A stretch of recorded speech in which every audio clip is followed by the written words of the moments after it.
Assalamualaikum warahmatullahi wabarakatuh. Selamat siang. Kali ini saya akan menjelaskan kurang lebih 10 hingga 15 menit kaitannya materi yang keempat kemarin, yaitu kebutuhan nutrisi dan penggolongan mikroba berdasarkan kebutuhan nutrisinya. Nah, apa sih nutrisi itu? Nutrisi itu ibaratnya adalah makanan adik-adik bagi mikroba. Nah, fungsinya adalah bisa kalian baca di sini. Nah, selain substrat, nutrisi itu nama lainnya substrat. Nanti kalau di buku-buku Inggris, kalian akan melihat, oh bukan lagi tulisannya untuk nutrisi, tapi tulisannya adalah substrat, atau maksudnya adalah makanannya. Atau istilah lainnya, kalau dalam mikroba, substrat itu juga bisa dinamakan sebagai mediumnya, tempatnya. Kenapa seperti itu? Karena mikroba itu kan ukurannya sangat kecil, sedangkan tempat untuk hidupnya itu biasanya adalah menumpang ya, misalnya dalam makanan. Misalnya di sini kedelai yang banyak, saat ada jamur hidup di dalamnya, otomatis kan jamur dia menjadikan kedelai itu tidak hanya sebagai makanan, tapi juga sebagai tempat hidupnya untuk terbentuk fermentasi proses terjadinya tempe. Nah, di sini berarti bisa diartikan bahwa substrat itu selain makanan juga bisa sebagai medium pertumbuhan oleh mikroba. Nah, apa aja sih nutrisinya? Ternyata setiap mikroba itu memiliki sifat fisiologi tertentu, sehingga nutrisi yang dibutuhkan pun berbeda-beda setiap mikroba. Ini saya rasa tidak masalah, kemarin kita sudah belajar ini. Next aja. Nah, ini penjelasannya. Tadi ya, misalnya alga ada yang butuh silika digunakan untuk penyusun dinding sel, kemudian natrium untuk beberapa bakteri tertentu yang hidup di laut, alga hijau, dan lain sebagainya. Sehingga kesimpulannya adalah setiap mikroba membutuhkan nutrisi sesuai fungsi spesifiknya. Antara nutrisinya jamur, antara nutrisinya alga, bakteri, mungkin beda-beda. Antar bakteri pun mungkin beda-beda nutrisinya. Nah, perbedaannya atau nutrisi secara garis besarnya itu nanti dibedakan menjadi 7 komponen. Kalau kita mungkin ingatnya kan, oh ada karbohidrat, protein, lemak. Nah, kalau dalam mikroba pembagiannya ini seperti ini. Istilahnya ada air, energi, karbon, aseptor elektron, mineral, faktor tumbuh, dan nitrogen. Dibedakan sendiri. Nah, untuk air saya rasa tidak masalah, tidak perlu saya jelaskan. Jelas itu penting sebagai nutrisi penting dalam sel. Nah, yang kedua adalah energi. Kaitannya sumber energi di sini, itu nanti ada 3 ya. Energinya bisa senyawa organik, ingat di kimia organik bahwa komponen senyawa organik adalah biasanya terdiri dari unsur karbon, hidrogen, dan oksigen.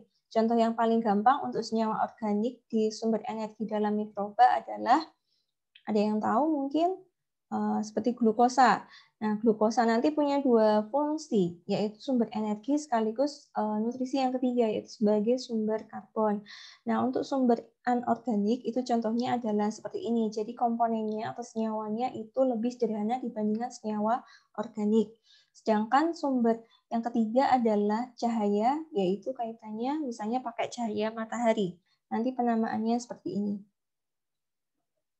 Kemudian yang ketiga itu adalah sumber karbon. Tadi saya sudah jelaskan ya, di sini dibedakan sih antara sumber karbon dan sumber energi, walaupun secara fungsi itu nantinya mirip. Kalau karbon itu kaitannya pasti harus ada unsur karbonnya. Misalnya baik karbon di organik maupun yang anorganik. Kalau energi kan tidak harus dari senyawa karbon. Seperti itu penjelasannya.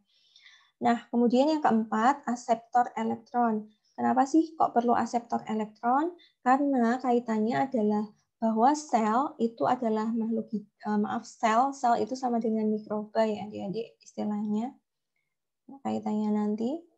Nah, itu melakukan yang namanya metabolisme.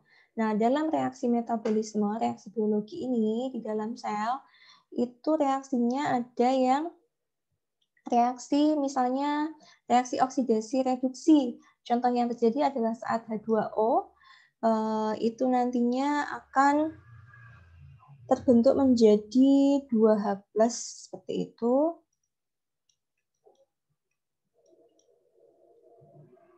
Dan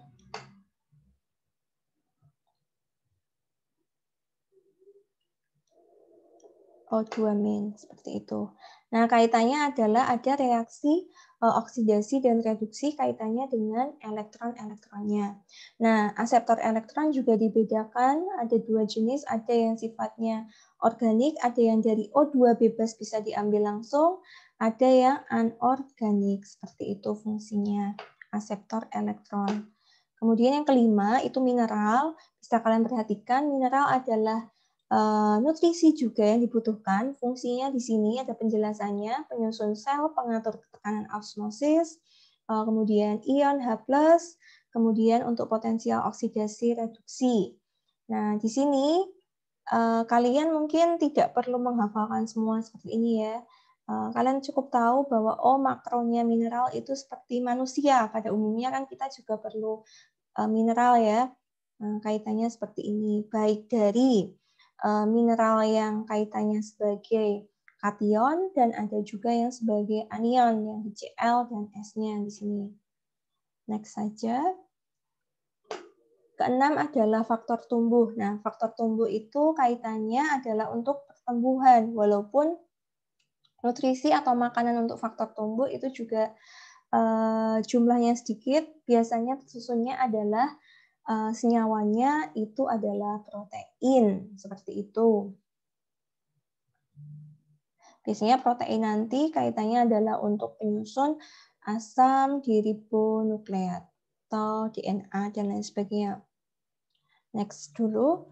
Dia yang terakhir, sumber nutrisi mikroba yang terakhir adalah nitrogen. Kenapa nitrogen dikhususkan? Karena memang ada mikroba-mikroba tertentu yang membutuhkan nitrogen dalam jumlah yang khusus. Masih ingat nanti dalam proses contohnya itu adalah di bakteri dalam tanah ya. Kaitannya adalah untuk fiksasi nitrogen. Itu ada ya bakterinya. Makanya di sini nitrogen dimasukkan dalam sumber nitrogen sendiri. Seperti itu. Oh, di sini ada keterangannya ya untuk mikrobia penambat nitrogen sama fiksasi nitrogen. Nah, ini penggolongan-penggolongannya adik-adik. Cukup kalian ketahui, karena sering saya keluarkan di soal. Tolong juga kalian bisa kasih contoh, misalnya saya di sini slide-nya belum ada. Jadi ada pembagian mikroba berdasarkan nutrisi dan keberadaan oksigennya. Kaitannya dari berdasarkan sumber karbon, energi, donor elektron, sumber energi, donor elektron, dan kebutuhan oksigennya. Yang pertama adalah dari sumber karbon. Karbon tadi masih ingat ya, karbon sendiri dibagi menjadi anorganik dan organik. Nah, autotrof itu adalah mikroba yang memerlukan sumber karbon dalam bentuk anorganik. Atau kaitannya karena dia mikrobanya dapat memerlukan sumber karbon dalam organik, berarti kan dia dapat mengolah sendiri ya, mencerna makanannya walaupun bentuknya itu sederhana. Jadi biasanya autotrof itu dia bisa membuat makanannya sendiri walaupun sederhana. Istilahnya seperti itu. Karena dia senyawa autotrof itu kan simple atau sederhana. Sebaliknya yang heterotrof itu adalah mikroba yang memerlukan sumber karbon dalam bentuk senyawa organik dari dari organisme lainnya. Jadi tidak bisa langsung. Makanya autotrof itu biasanya mikroba atau makhluk hidup yang bisa membuat makanannya sendiri.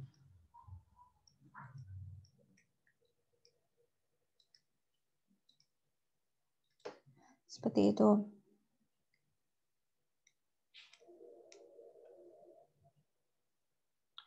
Oke ya, nah heterotrof itu sendiri dibagi dua jenis, yaitu saprofit dan parasit. Kalau saprofit, ingat-ingat, mikroba yang dapat menggunakan bahan organik yang berasal dari sisa makhluk hidup atau sisa makhluk yang telah mati. Nah, ini diingat-ingat. Jadi contoh saprofit kalian bisa menyebutkan mungkin misalnya adalah bakteri-bakteri pengurai untuk bangkai, seperti itu kaitannya.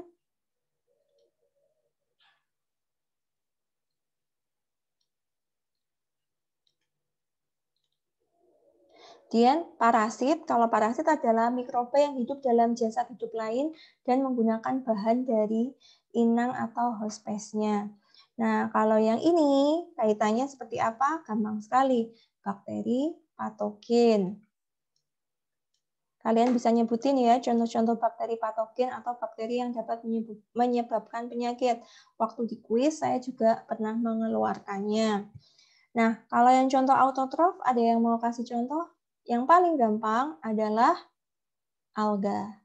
Kenapa? Langsung ingat ya, autotrof membuat makanannya sendiri biasanya kaitannya adalah dalam konteks tumbuhan, gitu, yang bisa membuat makanannya sendiri. Oke. Kemudian yang kedua, contoh berdasarkan penggolongan mikroba berdasarkan sumber energi dan sumber karbon. Ingat tadi sumber karbon ada 3, nah penggolongannya ini ada 4 adik-adik semuanya. Di sini mungkin saya ada yang belum saya kasih contoh, nanti kalian bisa cari ya, siapa tahu saya keluarkan untuk di UTS. Fotoautotrof adalah bakteri yang membuat makanan sendiri dengan energi cahaya matahari melalui proses fotosintesis. Kalau yang kemo bisa membuat makanan sendiri, tapi energinya dari senyawa kimia. Dalam arti adalah senyawa kimia yang sederhana.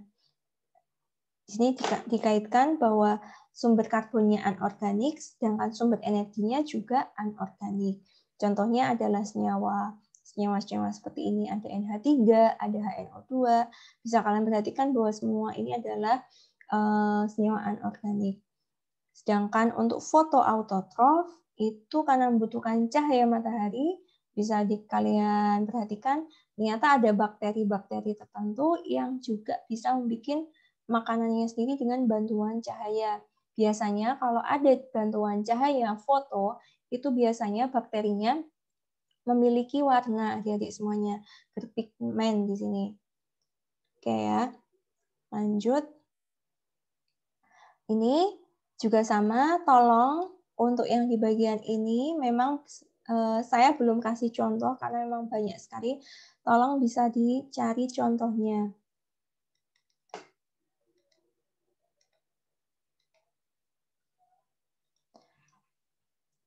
Oke. Nah, kemudian yang ketiga berdasarkan dari donor elektron. Maksudnya di sini donor elektron itu apa? Di sini ada 2 hal. Kalau litotrof itu mikroba yang dapat menggunakan donor elektron dalam bentuk senyawa anorganik. Jadi hampir mirip ya. Jadi dia kalau dalam senyawa organik berarti mikrobanya itu istilahnya kayak dapat membuat makanannya sendiri pula. Contohnya itu nanti mirip ya. Contoh yang litotrof, maaf.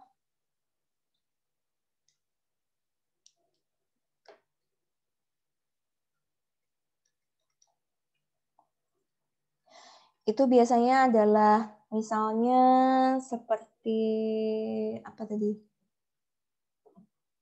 Yang kemoautotrof contohnya yang paling gampang. Nah, ini misalnya Thiobacillus peroxidan itu termasuk contoh untuk yang litotrof. Gitu maksud saya.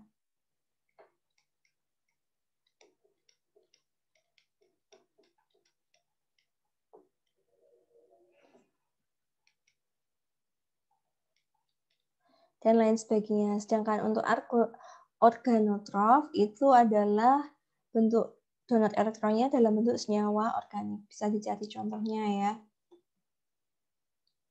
Kemudian ini adalah pembagian pembagian mikroba berdasarkan dari sumber energi dan donor elektronnya. Bisa kalian perhatikan kalau fotolitotrof berarti foto itu adalah energinya cahaya, litotrof itu adalah elektronnya adalah anorganik. Contohnya misalnya adalah tumbuhan tingkat tinggi ataupun bakteri fotosintesis. Kaitannya misalnya bakteri berpigmen tadi ya, ada contohnya tadi mirip. Kemudian fotoorganotrof itu artinya adalah cahaya matahari dengan zat organik, contohnya adalah mikroba dari ordo Pseudomonas. Dales, dan lain sebagainya. Di sini kemolitotrof, kemudian kemoorganotrof juga bisa kalian baca sendiri. Di sini sudah ada penjelasan contoh-contoh bakterinya. Kemudian ini adalah yang kelima, yang terakhir kayaknya. 5 adalah berdasarkan kebutuhan oksigen, itu sering keluar. Contoh yang paling sederhana, kalian nanti bisa nyebutin apa kira-kira. Mikroba yang membutuhkan oksigen, itu artinya adalah mikroba yang dinamakan aerob. Kemudian satunya lagi adalah mikroba anaerob, yang tidak membutuhkan oksigen untuk memperoleh energinya dalam respirasi. Energi diperoleh bakteri ini dalam proses perombakan senyawa organik tanpa menggunakan oksigen, namanya prosesnya nanti fermentasi. Seperti itu. Nah, ini contoh-contohnya untuk aerob, itu ada yang paling gampang itu dalam proses fiksasi nitrogen ya. Ada 3 macam bakteri yang penting, Nitrosomonas, Nitrosococcus, dan Nitrobacter. Nitrosomonas dan Nitrosococcus itu adalah bakteri untuk nitrifikasi, jadi pembentukan nitrit. Bisa kalian perhatikan pembentukannya nitrit itu dari amonia, kemudian NH3, kemudian dibentuk sebagai nitrit. Ini membutuhkan bakteri Nitrosomonas dan Nitrosococcus. Reaksinya seperti ini, tolong diperhatikan. Kemudian untuk Nitrobacter itu terbentuknya adalah nitrat. Bisa kalian perhatikan di sini, kedua reaksi ini itu membutuhkan oksigen, walaupun kebutuhan oksigennya lebih banyak pada saat proses pembentukan nitrit. Ini bentuknya. Nah, contoh yang anaerob itu dibedakan menjadi 2 jenis. Ada yang namanya anaerob obligat, artinya adalah 100% tanpa O2, misalnya adalah di Micrococcus denitrificans. Nah, kalau ada tulisan denitrificans, artinya adalah prosesnya denitrifikasi, kebalikan dari proses nitrifikasi. Kalau denitrifikan berarti adalah penguraian. Nitrifikan ya, berarti penguraian nitrit menjadi amonia, kebalikannya. Karena memang nitrogen itu ada membentuk siklus seperti itu dalam alam. Nah, sedangkan anaerob fakultatif itu masih ada oksigen. Yang paling gampang ini Escherichia coli ya. Di tubuh kita ada ya bakteri Escherichia coli, walaupun kondisinya anaerob, tapi ternyata masih ada oksigennya.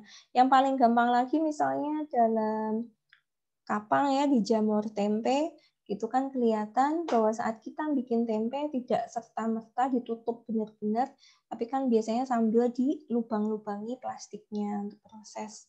Ada oksigen sedikit di dalamnya. Ini tadi ya, contoh-contoh untuk mikroba anaerob itu banyak sekali dan biasanya contohnya adalah untuk proses fermentasi. Nah, ini ada yang suka minum yogurt, itu penting sekali. Nah, nama bakterinya itu Lactobacillus bulgaricus. Tolong nanti dicari bagaimana sih cara pembuatan yogurt itu seperti apa prosesnya, kemudian suhunya dijaga seperti apa, tolong dicari. Siapa tahu saya keluarkan di UTS. Kemudian di sini diperhatikan bahwa reaksinya adalah reaksi apa ini? Dari C6H12O6 menjadi senyawa yang lebih sederhana atau lebih kompleks. Kalau kalian perhatikan, unsurnya adalah menjadi lebih sederhana. Jadi yang kompleks C6H12O6 menjadi 2C3H6O3. Kemudian proses denitrifikasi, tadi ada beberapa jenis bakterinya. Ada Micrococcus, ada Pseudomonas, ada Acetobacter. Prosesnya sama ya, dari nitrat menjadi malah sampai ke nitrogennya. Medium pertumbuhan mikroba, karena itu adalah ada makanannya di situ sebagai medium tumbuhnya, maka kita perlu memperhatikan beberapa parameter. Kaitannya misalnya adalah yang paling penting untuk pertumbuhan mikroba, ada nanti faktor-faktornya ya. Kaitannya misalnya kita perlu menjaga suhu, menjaga pH, nah ini yang paling penting. Dan substratnya juga jangan sampai habis, seperti itu. Jangan terkontaminasi, misalnya kalau ada inhibitor, ini bisa mengganggu pertumbuhan dari mikrobanya. Seperti itu. Ini medium pertumbuhan mikroba. Di sini saya sudah mencantumkan gambar atau belum ya? Nah, ada. Jadi medium pertumbuhan mikroba, langsung saja ya. Medium pertumbuhan mikroba itu ada 3, ada media cair, padat, dan semi padat. Karena pada dasarnya nanti yang paling banyak digunakan adalah yang media cair sih, karena memang mikroba itu sendiri adalah penyusunnya rata-rata adalah cairan. Jadi banyak hidupnya nanti di yang growth tube ini atau di agar plate. Nanti kalian akan belajar penggunaan agar plate, harusnya sih di praktikum teknik lingkungan tuh ada. Kemudian ini ya fungsinya, jenis-jenisnya. Contohnya itu pakai nutrien yang digunakan namanya nutrien broth, lactose broth, dan ini kan dari gula ya. Kalau nutrien broth ini saya belum tahu komposisi senyawanya apakah organik atau anorganik, sepertinya juga senyawa organik, tapi komposisinya apa belum tahu. Kalau laktosa kan udah tahu dia bentuknya berarti lebih ke karbohidrat ya, atau gulanya, komponen seperti itu. Kemudian yang kedua adalah media padat. Nah, media padat itu juga banyak digunakan nantinya. Kalau media padat, contoh media padatnya dinamakan PCA, plate count agar. Tadi ya bentuknya tuh seperti yang ini sih. Nah, ini. Jadi bisa, kenapa di situ nanti bisa diamati berapa sih jumlah bakterinya di PCA tadi.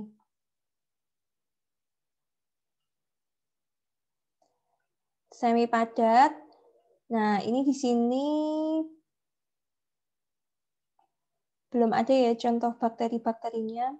Misalnya bakteri apa sih yang tumbuh di media cair, bakteri apa sih yang tumbuh di media padat, bakteri apa sih yang, atau mikroba apa sih yang tumbuh di media semi padat, bisa kalian cari ya.